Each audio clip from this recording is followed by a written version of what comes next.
du détournement du paquebot italien, il y aurait quand même un mort. Les autres otages sont libres et vivants. Le commando s'est rendu. Invité de ce journal, Yasser Arafat, qui sera en direct avec nous. Le conflit s'étend chez Renault. Après l'usine du Mans, c'est celle de Billancourt qui est ce soir paralysée par la grève.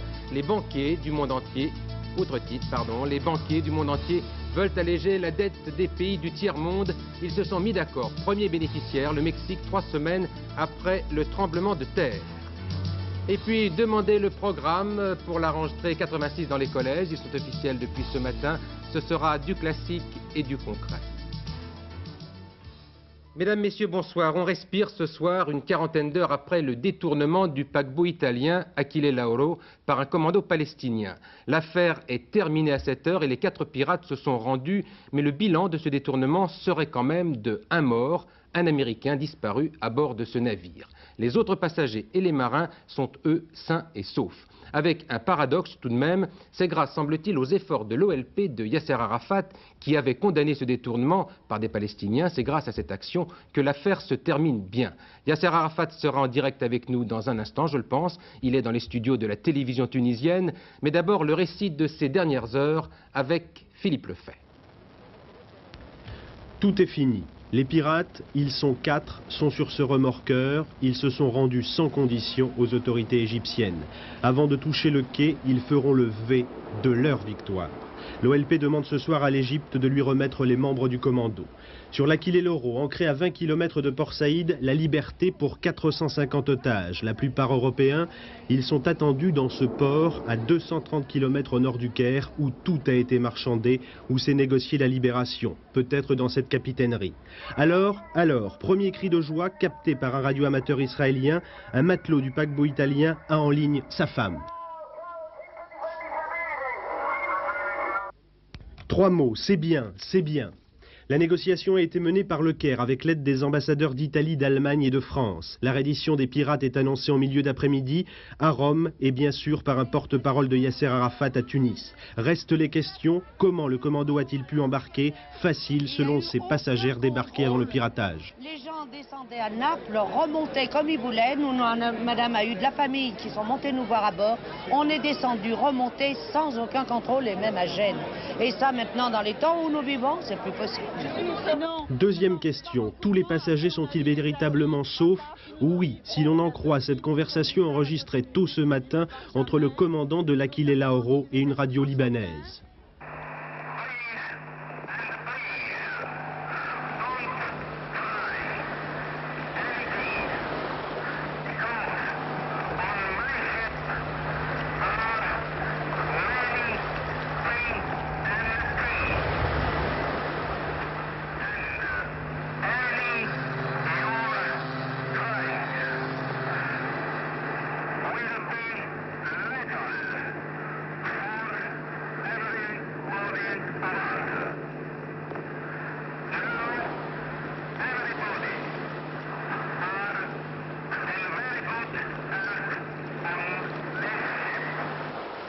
Mais ce soir, le Premier ministre italien a annoncé qu'un passager américain était porté manquant sans pouvoir dire s'il a ou non été exécuté. C'est la seule interrogation concernant le sort des passagers. Reste la question, qui a dérouté ce beau bateau bleu et pourquoi ?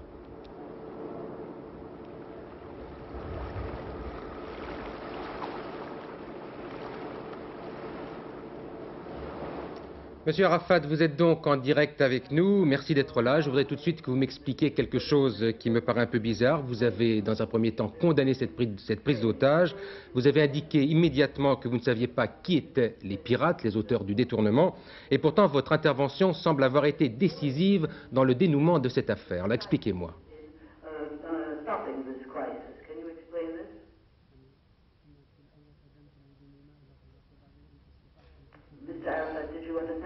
Will you please repeat the question, please? Because you have to give me a note before starting. Parce que vous deviez me donner un signal avant de commencer. Monsieur Arafat, je vous repose donc ma question très rapidement.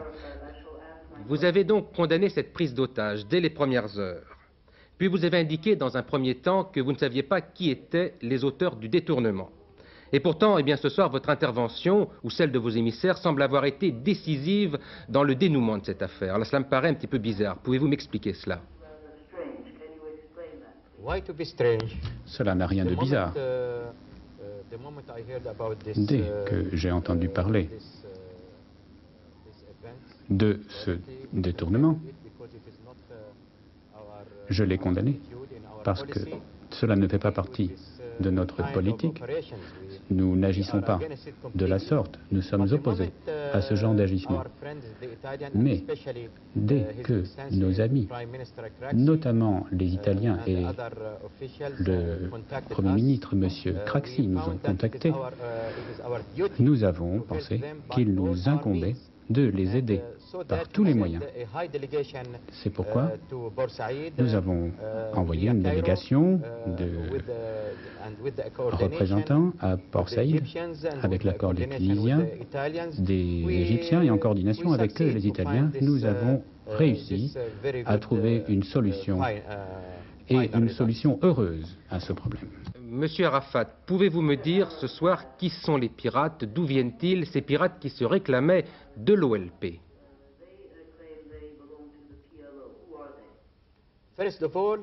Tout d'abord, ils n'appartiennent pas à l'OLP.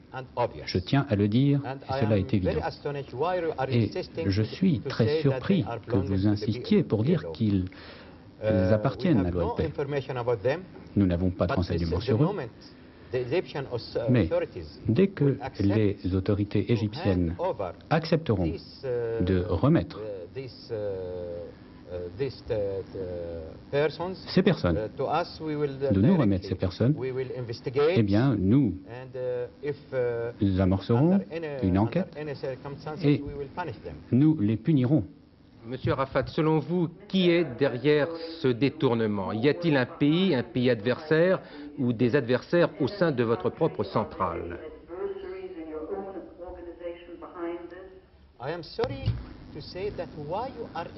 Mais écoutez, je regrette que vous insistiez encore pour mettre en cause mon organisation, l'Organisation de libération de la Palestine. Vous devez tout simplement vous en tenir à ce que j'ai dit au début. Nous n'avons rien à voir avec eux.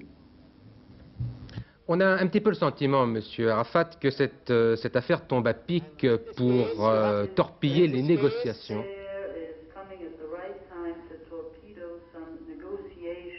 Pour donc torpiller les négociations engagées avec la Jordanie et l'Égypte, des négociations que vous-même vous avez menées. Que pensez-vous de cela? Des négociations dans quel but? Pour la paix. Des négociations pour la paix. Nous avions déjà accepté de tenir des négociations sous l'égide des Nations Unies et notamment sous l'égide des 5 membres du Conseil de sécurité. Nous nous en tenons à cette position. Monsieur Arafat, selon vous, qui a intérêt à torpiller ces négociations qui sont en cours?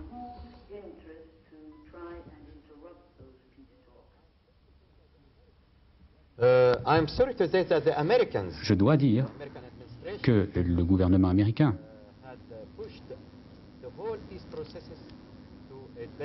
a amené le processus de négociation de paix dans une impasse.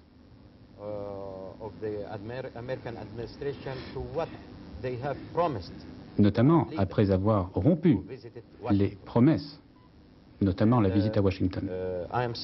Donc je le regrette de devoir dire qu'il est évident que le gouvernement américain ne favorise pas la paix, alors que nous-mêmes, de notre côté, essayons par tous les moyens de parvenir à un règlement global et juste, notamment pour ce qui est de la question palestinienne. Monsieur Arafat, après cette affaire et d'autres du même genre, je pense notamment à ce qui s'est passé à Larnaca, que vous avez donc condamné. Avez-vous le sentiment de contrôler parfaitement vos troupes, tous les Palestiniens qui sont à vos côtés?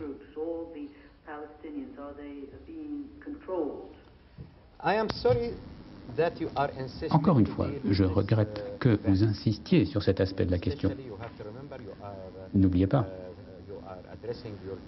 que vous posez votre question à l'OLP, au président de l'OLP.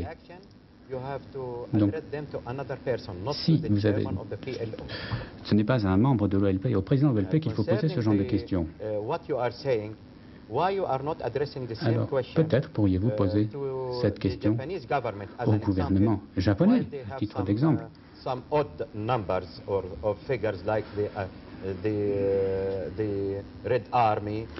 Par exemple, il y a la fraction de l'armée rouge, ou alors vous pourriez poser cette question au gouvernement italien à propos des brigades rouges. Alors, pourquoi est-ce que vous insistez sur cette notion alors que vous la posez uniquement au président de l'OLP? Parce que, n'oubliez pas les circonstances difficiles que doit traverser notre peuple. Ce sont des gens qui sont en grande partie exilés de leur pays, 40% de leur territoire est occupé, et malgré cela, nous devons, malgré nos souffrances, nous devons tenir compte des aspects et des considérations humanitaires, comme nous l'avons fait aujourd'hui, et nous avons déployer tous les efforts dont nous étions capables en coordination avec les autorités italiennes et égyptiennes que nous tenons à remercier ici chaleureusement de leur assistance et de leur participation à cet effort conjoint palestinien, italien et égyptien grâce auquel nous sommes parvenus à cette solution. Monsieur Arafat, je vais vous poser cette question simplement parce que précisément vous avez condamné ces dernières opérations. Ça me semblait intéressant d'avoir votre réponse.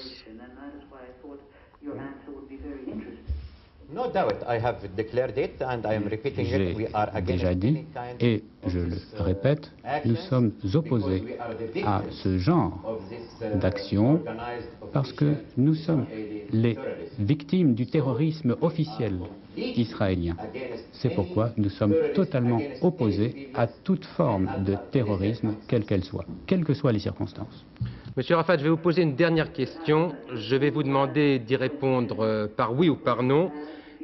Vous avez besoin de paix, la région entière a besoin de la paix, on vient de le voir. Êtes-vous prêt aujourd'hui à reconnaître le droit à l'existence de l'État d'Israël? Je vous demande de répondre par oui ou par non. Vous ne pouvez pas me demander de répondre à votre façon.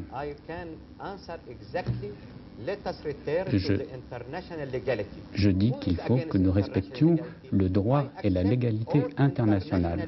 J'accepte les normes de droit international, les Nations Unies en ont. Alors, qui s'oppose au droit international? Parce que moi, j'accepte la loi et le droit international. Est-ce que nous sommes d'accord? Est-ce que cela vous suffit? Pour moi, cela suffit. Parfait. Monsieur le Président, merci. Merci pour toutes ces explications, pour toutes ces précisions. C'est donc Yasser Arafat qui était en direct avec nous depuis un studio de la télévision tunisienne. En France, à la Régie Renault, le conflit qui a débuté hier à l'usine du Mans, ce conflit s'est étendu aujourd'hui à l'usine de Billancourt. Comme au Mans, les chaînes sont arrêtées et les salariés se sont prononcés pour une grève avec occupation de l'entreprise au terme d'un vote contesté par la direction. Gérard Leclerc est sur place avec les premières précisions sur ce mouvement. Gérard Leclerc qui est donc en principe en direct. Là, juste derrière moi, avec l'île Seguin, où sont fabriqués les R4 et les R5, est complètement bloqué depuis 17 h cet après-midi. La décision a été prise après un vote à bulletin secret organisé par la CGT, au cours duquel 73% des votants se sont prononcés pour la grève illimitée avec occupation des locaux. Toujours selon la CGT, les 3/4 des 9000 salariés ont pris part au scrutin. Les revendications portent sur les salaires qui n'ont été majorés que de 1,5% depuis le début de l'année et sur les primes liées aux résultats qui ont été amputées en raison des 12 milliards de déficit de la régie. Mais la direction conteste vigoureusement les conditions et les résultats du vote de cet après-midi. On a prétendu organiser un vote à bulletin secret. Or, il n'y avait pas d'isoloir, pas de liste électorale pour pointer l'identité, vérifier l'identité des gens qui votaient. Et nous avons constaté des anomalies du type plusieurs personnes, enfin la même personne plus exactement, passant un certain nombre de fois devant la même urne ou se déplaçant d'urne à urne pour déposer plusieurs bulletins de vote. J'ajoute que j'ai des doutes sur les conditions dans lesquelles s'est déroulé le dépouillement. Donc ce vote n'a pour vous aucune signification? Pour moi, c'est une mascarade de vote, donc il ne peut avoir aucune signification. Je suis convaincu que la majorité du personnel, dans des conditions normales, se serait prononcée contre cette grève, qui est une grève suicidaire. La CGT refuse ce soir toute déclaration. Ses délégués discutent en ce moment même de l'organisation de la grève. La CFDT paraît, elle, assez réservée. J'ajoute que le mouvement pourrait s'étendre de demain matin à l'usine de Flins où un meeting est prévu. En revanche, la situation est normale pour l'instant aux autres usines de Douai, Sandouville et Cléon. J'ajoute à cela que la grève se poursuit aussi à l'usine du Mans. C'est là que le mouvement est parti hier sur le thème des salaires. Mais pour en savoir plus, je vous propose de découvrir le reportage de nos envoyés spéciaux Patrick Boitet et Roger Motte. Dans un instant. Personne ne rentre aujourd'hui? Non, personne ne rentre. C'est la consigne? Oui. Impossible de rentrer aujourd'hui dans l'usine Renault du Mans sans montrer patte syndicale. Aux 5 portes de l'usine, les piquets de grève bouclent l'établissement. Il y a un tour de rôle, pour un gars comme moi j'arrive pour minuit, vous voyez que j'étais à l'heure, c'est midi 6h. Et puis il y a les collègues qui nous remplacent après de 6h, enfin de 18h à minuit. Et puis un tour de rôle tous les 6h. Vous pensez que cette grève peut tenir combien de jours? Un mois, 2 mois, ça dépend. Assez longtemps? C'est-à-dire? Pour aller jusqu'au succès toujours?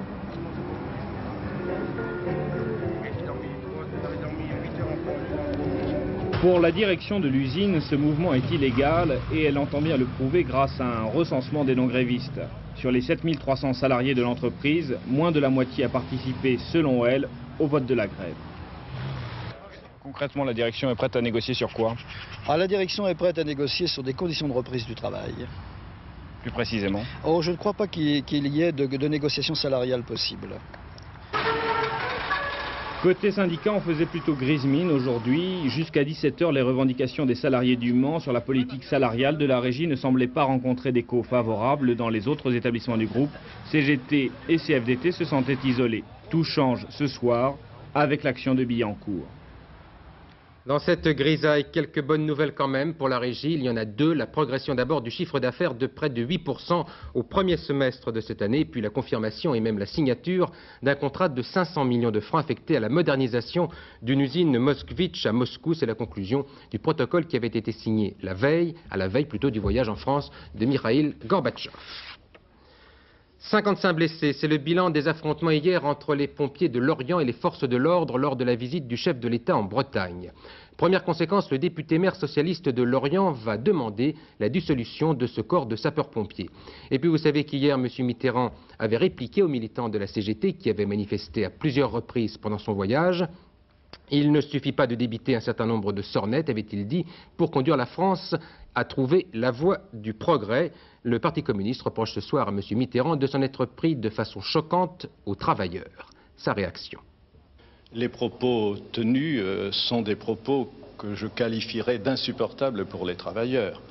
Parce qu'enfin, cela me rappelle désagréablement les propos d'un ancien Premier ministre, M. Barre, qui disait alors pique-pendre des porteurs de pancartes et ne se privait pas de les injurier. À quand bientôt aussi la reprise des propos de M. Barre parlant des salariés et les traitant de nantis. Ce que les travailleurs de notre pays demandent, c'est tout autre chose que cela. Les partenaires sociaux se retrouvent ce soir pour reprendre la négociation sur l'UNEDIC, autrement dit pour trouver une solution qui permettra de boucher le trou de l'assurance chômage. La première solution pourrait être une augmentation des cotisations.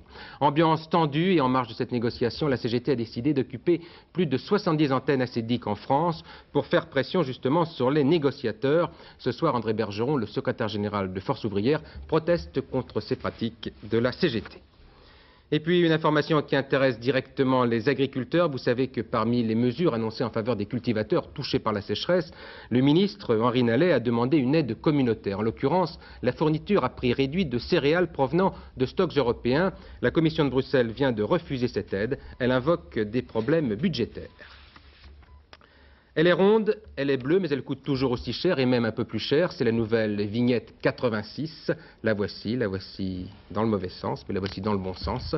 Vous pourrez l'acheter à partir du 4 novembre en déboursant de 5 à 7% de plus que l'année passée si votre voiture a moins de 5 ans. La grande négociation entre l'UDF et le RPR a repris aujourd'hui pour établir des listes uniques pour les prochaines élections législatives. Le RPR a déjà publié la liste de ses chefs de file il y a 48 heures. L'UDF, de son côté, préfère prendre son temps pour tenter de relancer les listes d'union. Une discussion qui n'est pas toujours facile. Le climat de ces discussions avec Jean-Louis Le Senne et Jean Corneille qui ont passé cette journée à l'Assemblée nationale. Dans les couloirs de l'Assemblée, Claude Labbé affirmait cet après-midi qu'il ne s'agissait en aucun cas d'une partie de bras de fer avec l'UDF. Et pourtant, dès 10 h ce matin, Jacques Toubon pour le RPR et Michel Dornano pour l'UDF avaient tombé la veste. Inlassablement, ils remettaient sur le métier les noms, les listes et les départements. Lundi, le RPR annonçait 86 chefs de file pour 86, une tactique pour forcer la main de l'UDF, même si Claude Labbé s'en défend. Alors, ce qui importe, c'est pas savoir tellement si M. Dupont ou M. Durand est en telle ou telle position. Ce qui importe, c'est d'avoir des listes qui soient complètes et qu'on en finisse avec les discussions intérieures pour nous livrer au véritable combat qui est celui contre la majorité actuelle pour gagner le pouvoir de demain. C'est tout, alors il faut aller très vite. De l'autre côté, les giscardo-baristes continuent d'être écartelés entre leurs différentes composantes et l'UDF de pratiquer le harcèlement passif. Nous pensons que, étant donné qu'à l'heure actuelle monte de la base cette volonté d'union, il ne faut pas geler des situations qui peuvent être encore évolutives d'ici à mars 86. C'est la raison pour laquelle nous nous hâtons lentement. Avec le temps, c'est l'argument massu de l'UDF. Le RPR ne peut pas ne pas en tenir compte. Mais depuis le début des négociations, la base chiracienne est elle aussi devenue tellement favorable aux listes uniques que le RPR a dû rappeler à l'ordre des secrétaires départementaux en les démettant de leurs fonctions. La répression oubliée en Afrique du Sud avec une journée de prière pour mettre fin à l'apartheid dans tout le pays, une journée bien suivie par la population noire avec de nombreux arrêts de travail, mais comme d'habitude, toujours des arrestations. Vous en voyez ici dans la banlieue de Soweto, où de nombreux Africains ont donc été appréhendés pour contrôle d'identité par les forces de l'ordre. Une initiative retentissante du FMI, le Fonds monétaire international, cette organisation monétaire qui joue le rôle de gendarme des économies mondiales. Le FMI vient de se décider à prendre le taureau par les cornes et d'organiser tout un dispositif de prêts et d'aides financières qui devrait permettre aux pays du tiers-monde de rembourser l'argent qu'ils doivent. Des sommes colossales puisqu'elles sont estimées aujourd'hui à près de 1000 milliards de dollars au total. Premier pays concerné, le Mexique, l'aide avait été interrompue à la veille du tremblement de terre, mais les responsables du fonds ont décidé de revenir sur ce jugement très grave en raison des circonstances. Le reportage au Mexique de notre envoyé spécial, Claude Guénière. Maintenant que sont enterrés les morts et que sèchent les pleurs, le Mexique et le monde s'interrogent sur les conséquences que vont avoir cette catastrophe sur l'économie du pays. L'argent n'a pas de cœur, ni les banquiers, ni les politiciens. Alors, dit crûment, ce tremblement de terre est peut-être une aubaine, car on était au bord d'un désastre plus grand, la mise en cessation de paiement du Mexique et l'effondrement du système financier international. Pariant sur ses ressources pétrolières nouvellement découvertes, le Mexique a emprunté. Pariant sur le développement de ses ressources et l'enrichissement d'une population de 80 millions d'habitants, les organismes internationaux et les banques ont prêté. Le Mexique s'est lancé dans la société de consommation avec un chèque en blanc. Entre-temps, le prix du pétrole a chuté et le Mexique s'est retrouvé avec une dette de 96 milliards de dollars, 9 milliards de francs qu'il ne peut rembourser. Pis, il ne peut pas même rembourser les intérêts. Il s'élève à 11 milliards de dollars, plus de la moitié des revenus des exportations. Il reste peu de choses au Mexique, qui est au bord de la banqueroute et doit de l'argent à quelques 630 banques mondiales et à tous les pays industrialisés. Mais le problème est que le Mexique a plus de 3000 km de frontières communes avec le plus grand marché du monde, les États-Unis. Une côte ouverte sur le Pacifique, une sur l'Atlantique. L'autre frontière domine l'Amérique du Sud, une position clé.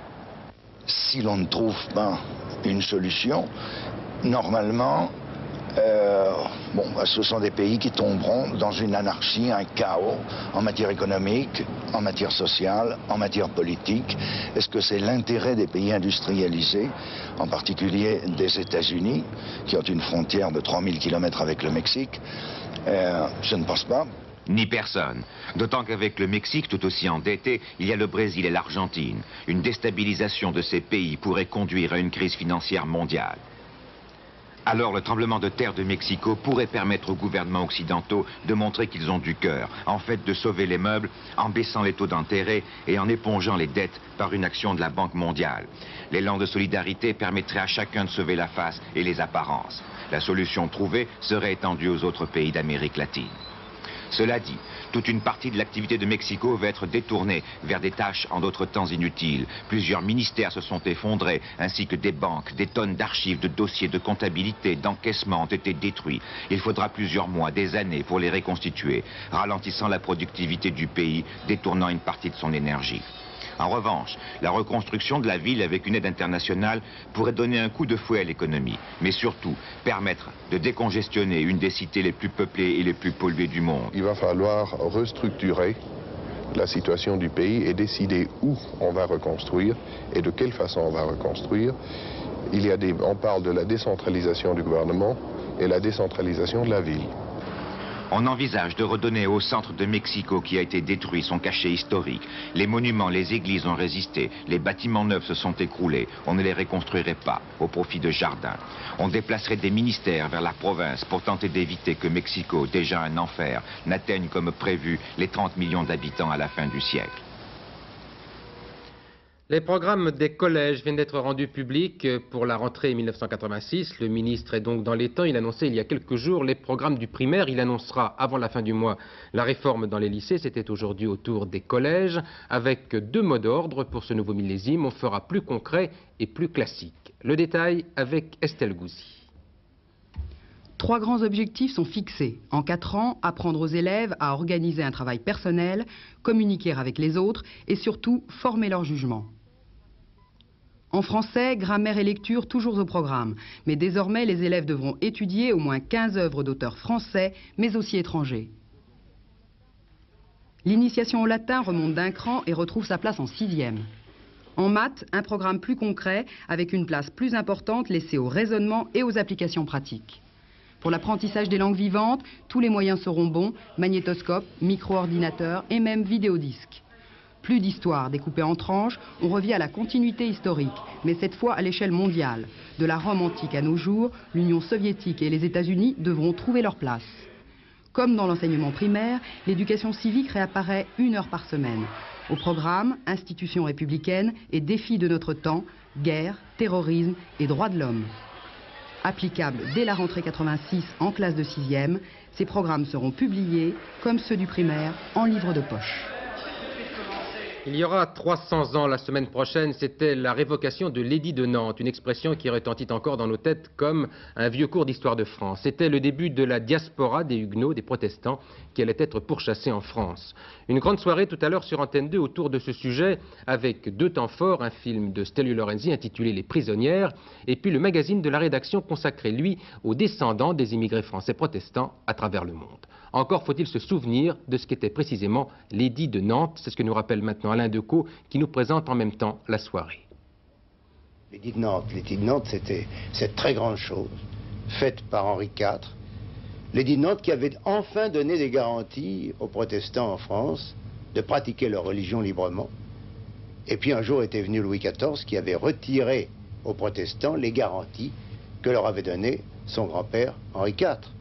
Et à partir de ce moment-là, je vous assure que vivre en France, en étant protestant et en l'avouant, ça n'était pas une chose facile.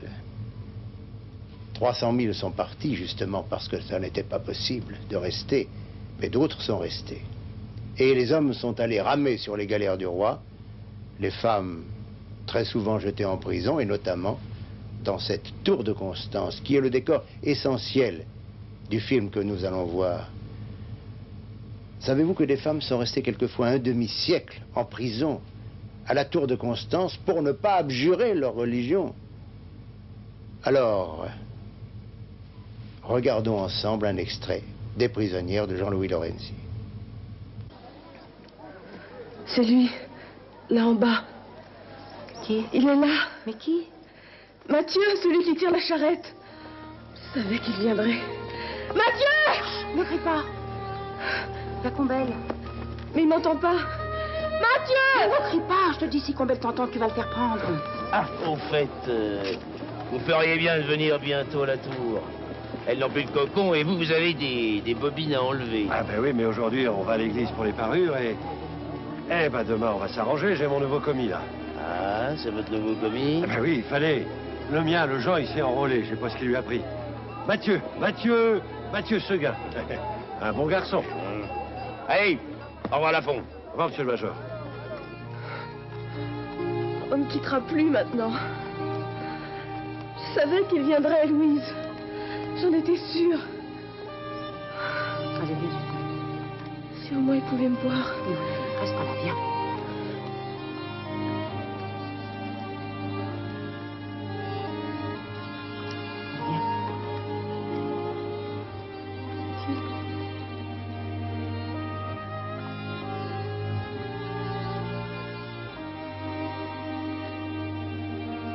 Ce soir pour l'anniversaire de la révocation de l'édit de Nantes. Très vite maintenant, la météo en compagnie d'Alain Gillot-Pétré.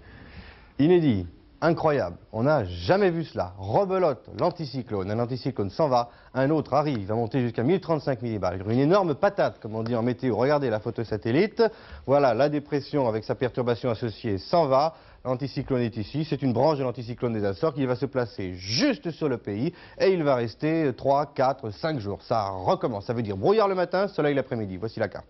Donc brouillard le matin ou nuages bas quasiment partout, sauf près de la Méditerranée où le Mistral persistera. Et puis l'après-midi, comme vous le voyez, du soleil presque partout, sauf nuages résiduels sur l'extrême nord-est, nuages bas sur les côtes de la Manche et nuages résiduels sur la Corse. Et après-demain, il fera encore plus beau et samedi, dimanche devrait être magnifique. Côté température, petite hausse, bien sûr, ça reste encore un peu frais. Alors les minima, on va frôler les 0 degrés. De 15 à 19 degrés sur la moitié nord, 19 à Paris, et de 17 à 24 degrés sur la moitié sud, 24 ici, près de la Méditerranée. Côté agenda, demain c'est le jeudi 10 octobre, le soleil se lèvera à Paris à 7h05, il se couchera à 18h10, nous aurons 4 minutes de soleil en moins. Bonne fête à tous les guilins, et il fera 17 degrés à 40 ans. Je vous rappelle les principaux titres de ce journal. D'abord, la fin du détournement du paquebot italien. Les pirates se sont rendus, ils étaient 4. Un passager américain a disparu, il pourrait avoir été tué par le commando.